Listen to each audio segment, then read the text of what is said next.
Yo, what's up Arsenal fans around the world? Welcome back to your boys channel. In today's video we have the latest going on in world of Arsenal, latest transfer stories, breaking news. We'll share with you today in today's video.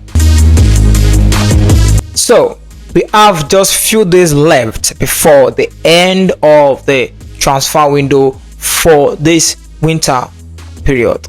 Of course, I mean it's January and window is getting very tight. Clubs that have things to do are already doing their bit, and here we are, Arsenal being linked with a lot of names, and as of now nobody is in yet. So guys, I can understand if Arsenal fans are very frustrated right now, because I won't lie to you, it has been a really frustrating window, because from we getting linked to this player to the other one to this to that, it just appears like we are not just getting anywhere around, or we're not just getting anywhere around what we want to do. And it's really frustrating, because when you look at what even teams like Chelsea, they have enough, or like they have spent a lot, over £1 billion in the last couple of transfer windows, and they're still looking to ship out and bring in. Why Arsenal we've been stuck with, oh, this person, this player, guys? Okay, now what is the latest happening? Because Arsenal must bring in a new player before the end of the transfer window. Yes, and we're going to give it to you, the latest that we know about, that is happening as we speak. The breaking top stories. Now we'll let you know that Mathys Tel was interested in moving away from Bayern Munich in one of our previous videos. Now the update we have for you right now is that yesterday Tottenham launched a £60 million bid to bring in this player. But guess what? As we speak, the player himself has turned down Tottenham Hotspur.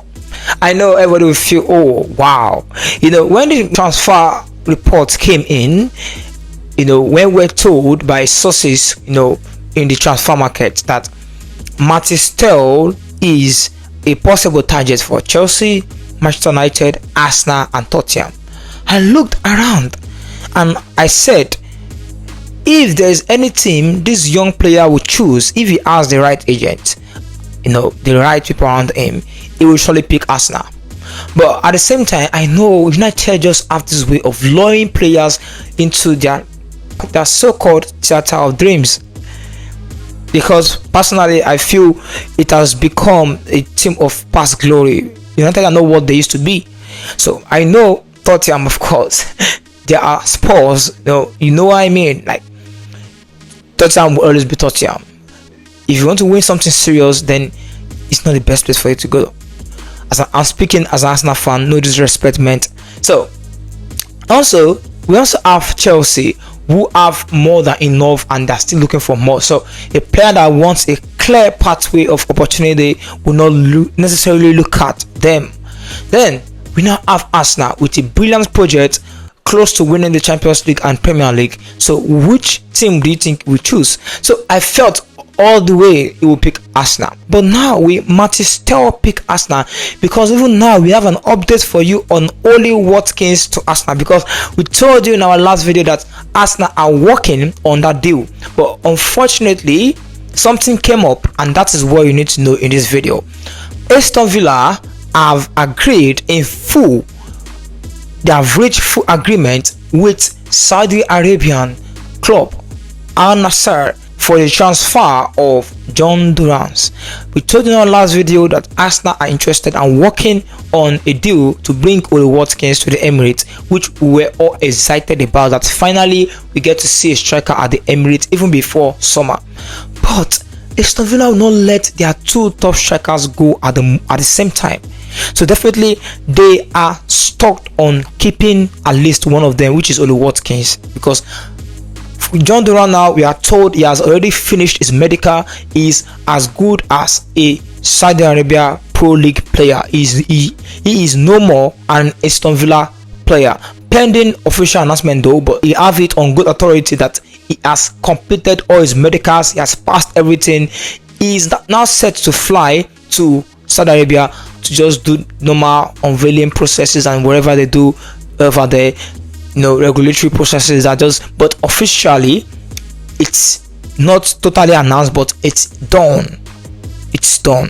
So that has shut the door to Ollie Watkins to Arsenal, which is quite unfortunate. Just when Arsenal were getting serious, I don't know, why are we leaving it late? When you knew you wanted to go for a striker, why not go in for Ollie Watkins early? Then that would give John Duran the thinking like, oh, I was fighting with number one spot with Ollie Watkins. Is not going to Arsenal. Then I have Aston Villa for myself. He would have stayed. They are playing the Champions League. So now we're also told by our sources that Ollie Watkins himself is not going to force a move because Aston Villa are doing well. They are in Champions League and they have qualified now for the round of 16. So there's no reason for him to force any move away from Aston Villa, because when a team is doing well, is doing so well to the extent of competing against high-ranking teams in Europe, then I don't feel it's a place where you rush out of. So that is why Aston Villa are confident of keeping Ollie Watkins. So guys, barring any last-minute drama or probably an unexpected outrageous bid by Arsenal, probably we are talking about 70 million, 60 million and above, 80 million, Aston Villa will surely keep Ollie Watkins. And even if the player, we know the player loves to join Arsenal, but he wants it at the right time, not this rush kind of deal. So I'm not necessarily faulting Arsenal, because we are told that Arsenal have been doing a lot of groundworks.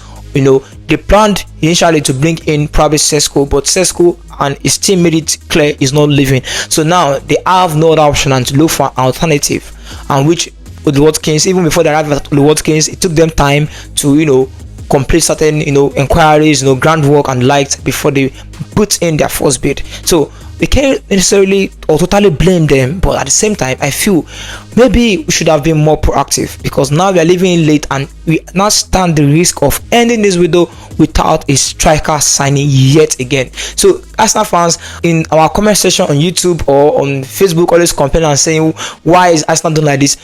I equally feel frustrated about everything, because I expected, in fact we all expected Arsenal, even Sky Sports reporters have said the same thing, that they expect Arsenal to have done something earlier about this striking position. But well, it's better late than never. Let's see if Arsenal will bring in a new striker before the end of the window, because now that Mathys Tel has now told Tottenham he is not interested, even though they've reached verbal agreement with Bayern Munich, 60 million pounds, and everything was verbally agreed, and all his agents and the Tottenham executives and probably the manager also had face-to-face conversation with him to convince him, but still yet he has now informed Spurs that he is not leaving for Tottenham Hotspur. Instead, he would discuss with his agent and they will explore other deals on ground, which include Arsenal, because Fabrizio Romano has confirmed Arsenal are now in contact with the reps of the player. Mathys Tel is a winger, considered as a striker. So let's see if Arsenal will move for him before the end of the window. Watch out for Mathys Tel to Arsenal. So guys, that will be the end of the Arsenal roundup today. Don't forget to like, share and subscribe if you are watching us from YouTube, and also please follow, like and also share this video, guys. Please share this video to reach more Arsenal fans, so that we can also be encouraged to bring in Arsenal updates for you on this page and on this channel. We'd like to see you in our next video. Until then, your boy is out.